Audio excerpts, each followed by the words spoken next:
কয়েক বছর আগের কথা। এক গ্রামে এক ছেলে ছিল যার নাম ব্যোমকেশ। ও স্বভাব অনুসারে খুবই ভালো ছেলে। ওর বন্ধু হেলু যে আমেরিকার গবেষণা কেন্দ্রে গবেষণা করত। তোমরা নিশ্চয় ভাবছো যে একজন আমেরিকার আর একজন গ্রামের, তো ওদের বন্ধুত্ব হলো কি করে। ও নিয়ে তোমরা কিছু জিজ্ঞাসা করো না, সে অনেক কথা অন্য কোনোদিন শোনাবো। তবে এখন ওদের দুজনের মধ্যে অনেক গাঢ় বন্ধুত্ব হয়ে গেছে। আর এখন ওরা গুপ্তধনের সন্ধানে গেছে। এই গুপ্তধন খোঁজার আইডিয়াটা হেলুর ছিল।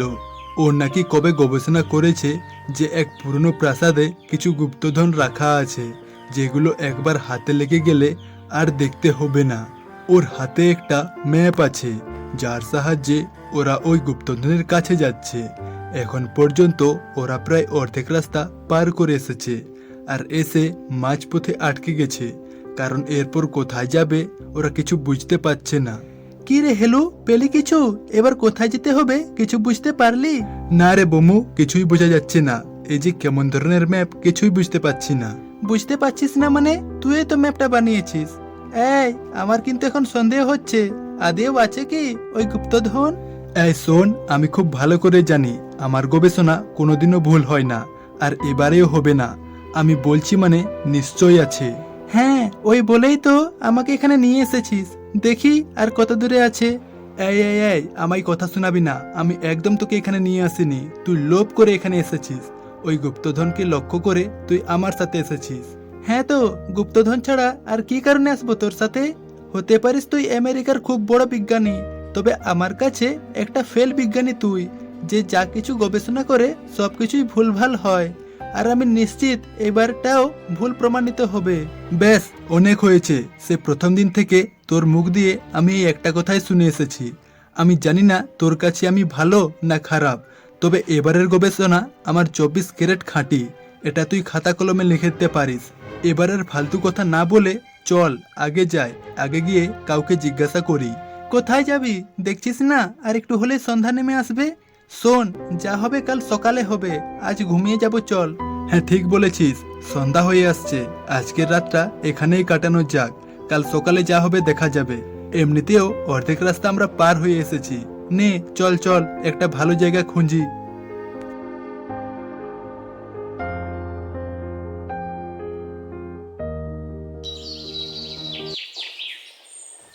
এই হেলু, ম্যাপটা দেখে তো কিছুই বোঝা যাচ্ছে না। এবার কোথায় যাবি?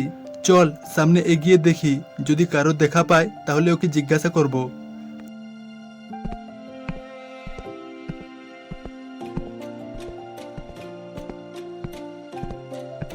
এই হেলু, ওই দেখ সামনে এক ভদ্র মহিলা আসছে।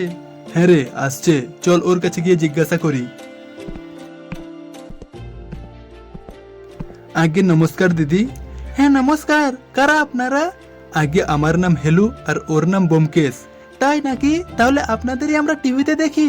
আগে না না, ওরা আলাদা আর আমরা আলাদা। আমরা এখানে এসেছি একটা কাজে, কিন্তু রাস্তা ভুলে গেছি। রাস্তা ভুলে গেছেন? তা কোথায় যাবেন আপনারা বলুন, আমি বলে দিচ্ছি। আগে এটা হেমানি গ্রাম না? হ্যাঁ, এটা হেমানি গ্রাম। আসলে আমাদের পুরনো প্রাসাদ যাওয়ার ছিল, কিন্তু কোনটা দিয়ে যাব বুঝতে পারছি না। পুরনো প্রাসাদ যাবেন? বেশ, তো এই রাস্তা দিয়ে সিধা চলে যান। সিধা গিয়ে ডান দিকে দেখবে একটা প্রাসাদ আছে, অনেক পুরনো প্রাসাদ। ওটাই মনে হয় আপনাদের সেই পুরনো প্রাসাদ। ও আচ্ছা আচ্ছা, বুঝে গেছি। ধন্যবাদ দিদি, অনেক অনেক ধন্যবাদ। বলছি একটা কথা জিজ্ঞাসা করতে পারি? হ্যাঁ নিশ্চয়, বলো না কি বলতে চাও। বলছি ওই পুরনো প্রাসাদে আপনারা কেন যেতে চান? আরে সেরম কিছু না, হঠাৎই প্রশ্ন। না আসলে শুনেছি ওই পুরনো প্রাসাদে কি সব আওয়াজ শোনা যায়, আর ওখানে আমি কাউকে যেতেও দেখিনি, তাই বলছি। ও আচ্ছা, ভূতের কথা বলছো তুমি? না না, ওসব ভূত টুত হয় না। আসলে পুরনো প্রাসাদ তো, তাই হয়তো নানান রকম পাখি বাসা বেঁধে রেখেছে। আর তুমি তো ভালো করেই জানো যে পাখিরা কেমন কেমন আওয়াজ বের করতে পারে। ওগুলো শুনেই হয়তো সবাই বলে ভূত আছে ভূত আছে। হ্যাঁ, ওটাও হতে পারে। সে যাই হোক, আপনারা ওখানে এসেছেন তাই আপনারা যান। আমার কাজ ছিল আপনাদের বলে দেওয়া, আমি বলে দিয়েছি, এবার আমি আসি।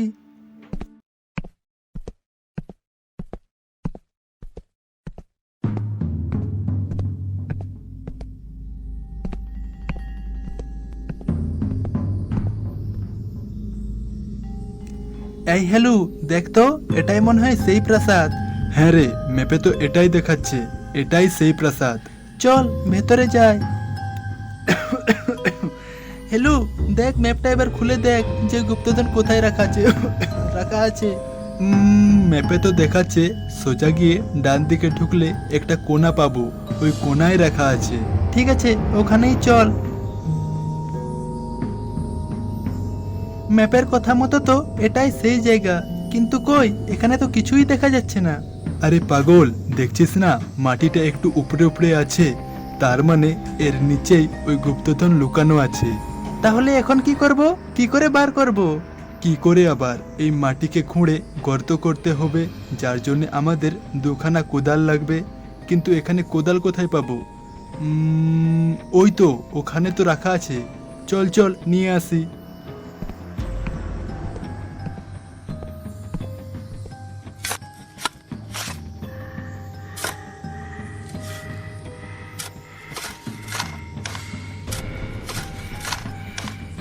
বাহ, এতগুলো সোনা ভরা কলসি! ব্যোমকেশ, আমাদের এই অভিযান সফল হলো রে, সফল হলো। ঠিক বলেছিস, পরিশ্রমের ফল আমরা খুব ভালো করে পেলি। নে, এবার ভাগ করে নেওয়া যাক, তুই অর্ধেক আর আমি অর্ধেক। অর্ধেক মানে এই পুরো প্ল্যানটাই আমার ছিল, আমি ম্যাপ বানিয়েছি, তোকে ডেকেছি, সবকিছু আমিই করেছি। এখন তুই হাফ আর আমি হাফ। শোন, আমি নিব 80% আর বাকিটা তুই। বাহ, কত প্রেমানন্দের মতো কথাটা বলে ফেললি। হতে পারে তুই ম্যাপটা বানিয়েছিস, কিন্তু পরিশ্রম পরিশ্রম আমরা দুজনে সমানভাবে করেছি। তাই এই কলসির ওপর দুজনের সমানভাবে অধিকার আছে, তাই তুই হাফ আর আমি হাফ। না, তোকে আমি কিছুতেই হাফ নিতে দেব না, এর ওপর সম্পূর্ণ অধিকার আমার। দেখ হেলু, আমায় রাগা করাস না, নইলে। নইলে কি? নইলে কি বল, মারবি নাকি?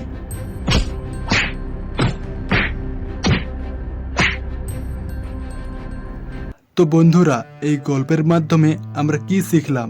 শিখলাম যে যখন তুমি তোমার লক্ষ্যে পৌঁছে যাবে, তখন নিজের মন, প্রাণ, আত্মা সবকে শান্ত রাখবে, লোভ করবে না, কারণ লোভে পাপ আর পাপে মৃত্যু।